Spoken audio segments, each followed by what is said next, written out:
আজ রবীন্দ্রনাথের দিন। তাঁর দিনে তাঁকে নিয়ে কবিতা হবে না, তাঁকে নিয়ে কথা হবে না, এও কি সম্ভব? তাঁকে নিয়ে বিশিষ্ট কবি সাহিত্যিক বারংবার কলম ধরেছেন। তাদের কলমে উঠে এসেছে কবির কথা, আমাদের কবি গুরুর কথা। তেমনই এক বিশিষ্ট কবি, কবি অংশুমান করের একটি কবিতা আমি আজ আপনাদেরকে শোনাবো।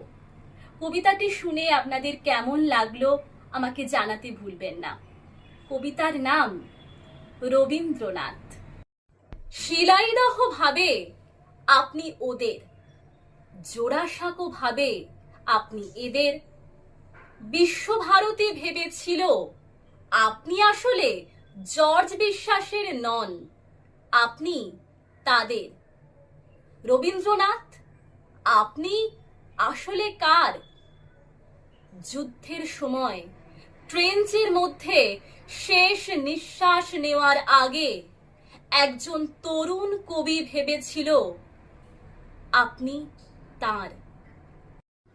বক্তৃতার মাঝে আপনি হঠাৎ যখন উঠে দাঁড়ান, তখন এক মুহূর্তের জন্য হলেও মন্ত্রী ভাবেন আপনি তার।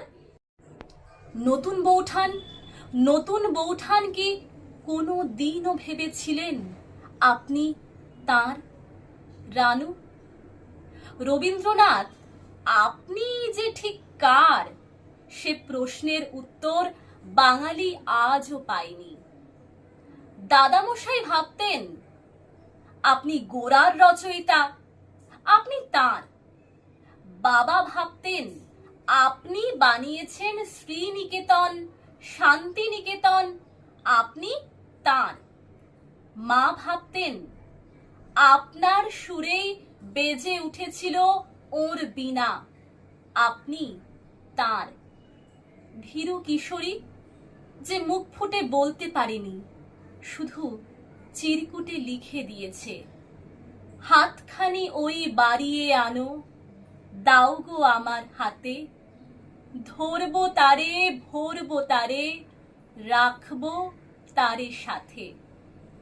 সে মনে করে আপনি তার, আর কফি হাউসে টেবিল চাপড়ে রাগী তরুণ ঘোষণা করে আপনি আসলে মাত্রাবৃত্তের। যতজন বাঙালি ততজন রবীন্দ্রনাথ।